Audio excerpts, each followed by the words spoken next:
Hi, second graders. Today we're going to read Chapter 12 Trouble with Authority. What was left of the morning passed uneventfully. Omri even got a few sums done. By the time the first whiffs of school lunch were beginning to flood through the classrooms, Omri was congratulating himself on his stroke of genius in putting the two little men together. There had not been another peep out of either of them, and when Omri took an opportunity, when the teacher's back was turned, to open his pocket stealthily and peer down into it, he was pleased to see them sitting in the bottom of it, face to face, apparently having a conversation, for they were both gesticulating with their arms. There was too much noise all around for Omri to be able to hear their tiny voices.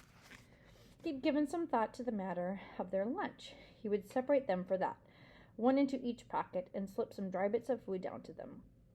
Omri let himself play with this wonderful fantasy of what the other kid's reaction would be if he casually brought them out and sat them on the edge of his plate. Funny to think that he would certainly have done it only a week ago without thinking about the dangers.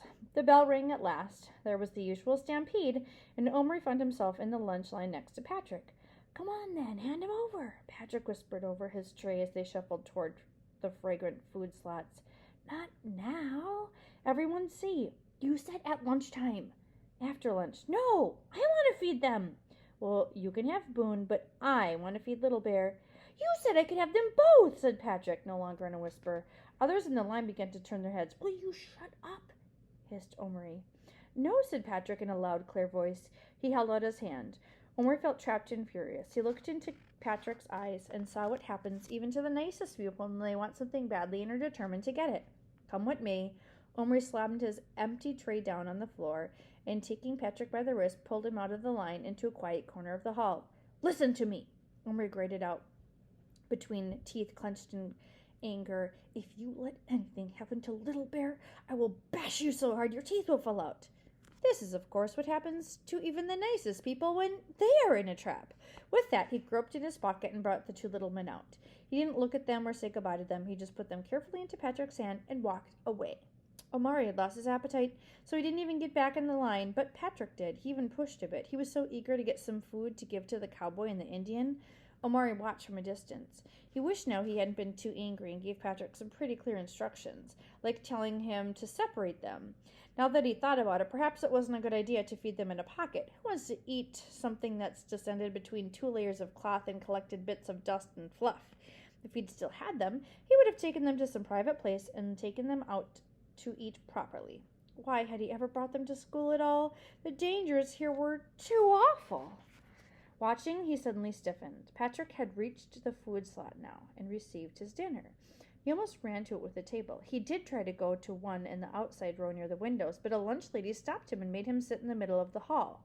There were children all around him and on either side. Surely, thought Omari, surely he wasn't going to try to feed them there. He saw Patrick take a pinch of bread and slip it into his pocket. He wasn't wearing a jacket. The men were in the jeans pocket. Fortunately, the jeans were new and loose, but still he had to half stand up to get the bit of bread in. When he was sitting down, the people in his pockets must be pretty well squashed against his leg. Omari imagined them trying to eat, held down flat by two thick layers of cloth. He could almost see Patrick imagining it too. He was frowning uneasily and shifting around in his chair. The girl next to him spoke to him. She was probably telling him not to wiggle. Patrick said something sharp in reply. Omari sucked in his breath. If only Patrick wouldn't draw so much attention to himself. Suddenly, he gasped. The girl had given Patrick a hard push. He pushed her back. She nearly went off her chair. She stood up and pushed him with all of her might, using both hands. He went flying over backward, half onto the boy on the other side of him, who jumped from his place, spilling part of his dinner. Patrick landed on the floor. Omari didn't stop to think. He raced toward him across the hall, dodging in and out among the tables. His heart was hammering with terror. If Patrick had fallen on them... Omari had this terrible fleeting vision of the pocket of Patrick's jeans with blood stains spreading. He clamped down his imagination. By the time he got there, Patrick was back on his feet. By now the other boy was angry and clearly looking for a fight. The girl on his other side, looked ready to clobber him too. Omari pushed between them, but a stout lunch lady was ahead of him. Hey, what's going on?"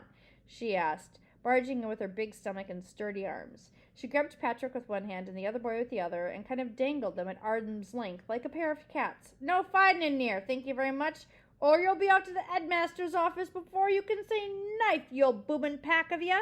She jumped them down their separate chairs as if they'd been bags of shopping. They were both thoroughly tousled and red-faced. Omari's eyes shot down to Patrick's thigh. No blood. No movement either, but at least no blood. Everyone began to eat again as the stout lunch lady stamped away, tut-tutting as she went. Omari leaned over the back of Patrick's chair and whispered out of the dry mouth, "Are they all right?" "How do I know?"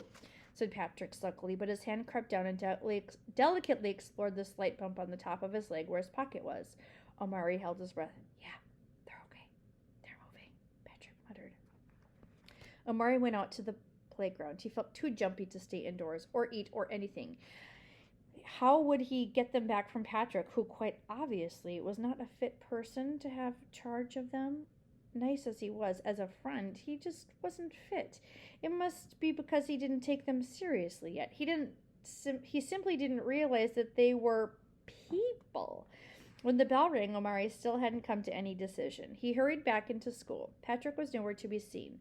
Omari looked around for him frantically. Maybe he'd gone to the toilet to be private and give the men something to eat. Omari went in there and called him softly, but there was no answer. He returned to his place in the classroom. There was no sign of Patrick, and there continued to be no sign of him till about halfway through the lesson. Not one word of which Omari took in. He was so worried. At last, when the teacher turned her back to write on the board, Patrick slipped around the partition. He rushed across the room silently and dropped into his chair. "Where have you been?"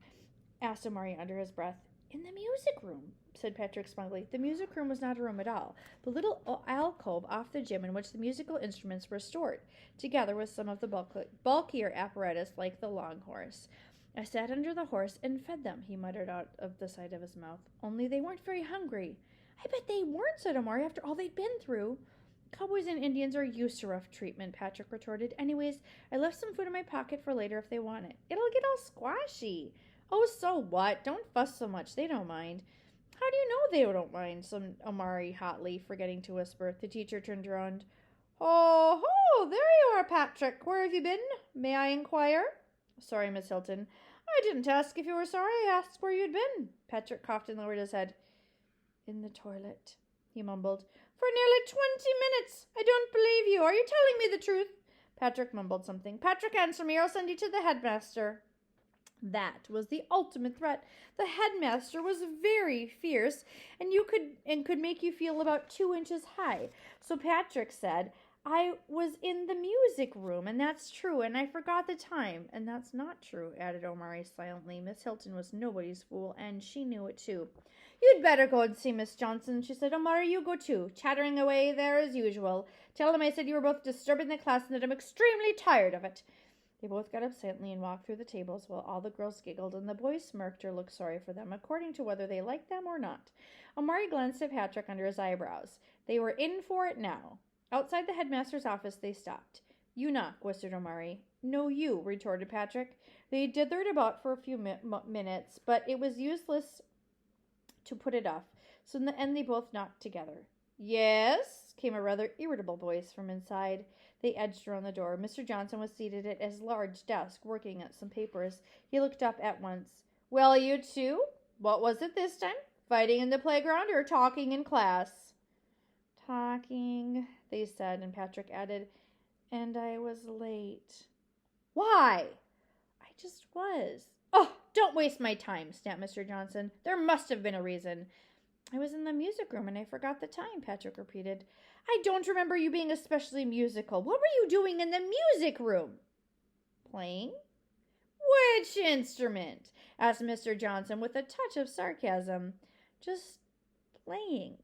"With what?" he asked, raising his voice. With, he glanced at Omari. Omari threw him a warning grimace. "What are you pulling faces about, Omari? You look as if someone's just stuck a knife in you." Omari started to giggle, and that set Patrick off. "Somebody just did," spluttered Patrick. Mr. Johnson was in no such jolly mood, however. He was scowling horribly. "What are you talking about, you silly boy? Stop that idiotic noise." Patrick's giggles were getting worse. If they hadn't been where they were, Omari thought Patrick would have folded up completely. "Someone did stick a knife in him," hiccuped Patrick, and added, "a very small What? His voice went off into a sort of whiny. Omari had stopped giggling and was staring in awful anticipation at Patrick. When Patrick got into the state, he was apt to do and say anything. Omar took a hold of his arm and gave it a sharp snake. Shush, he hissed. Mr. Johnson got up slowly and came around his desk. Both boys fell back a step, but Patrick couldn't stop giggling. On the contrary, it got worse. He seemed to be completely helpless. Mr. Johnson loomed over him and took him by the shoulder. Listen here, my lad, he said in fearsome tones. I want you to pull yourself together at this moment and tell me what you meant. If there is any child in this school who so far forgets himself as to stick knives into people, or even pretend to, I want to know about it. Now, who was it? Little Bear? Patrick squeaked out. Tears were running down his cheeks. Omari gasped. Don't. Who? asked Mr. Johnson, puzzled. Patrick didn't answer. He couldn't. He was now speechless with nervous, almost hysterical laughter. Mr. Johnson gave him a shake of his own that rocketed him back and forth on his feet like one of those weighted dolls that won't fall down. Then abruptly he let him go and strode him back to his desk. You seem to be quite beyond yourself, he said sharply. I think the only thing I can do is telephone your father. Patrick stopped laughing instantly. Ah, that's better, said Mr. Johnson.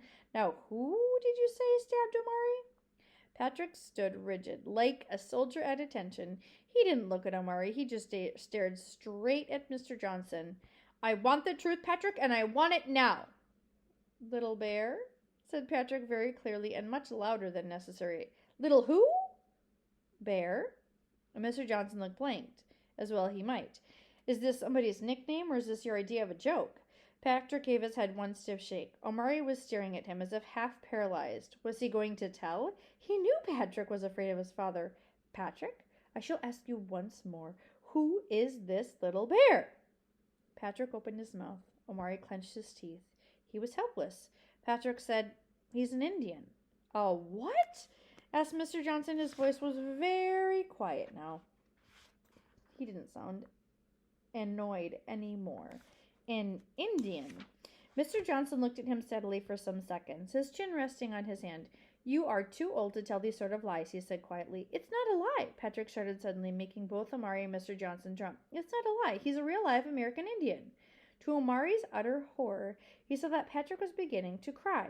Mr. Johnson saw it too. He was not an unkind man. No headmaster is much good if he can't scare the wits out of children when necessary. But Mr. Johnson didn't enjoy making them cry. Now then, Patrick. None of that, he said gruffly, but Patrick misunderstood. He thought he was still saying he didn't believe him. He now said the words Omari had been dreading the most. It's true, and I can prove it. And his hand went into his pocket. Omari did the only thing possible.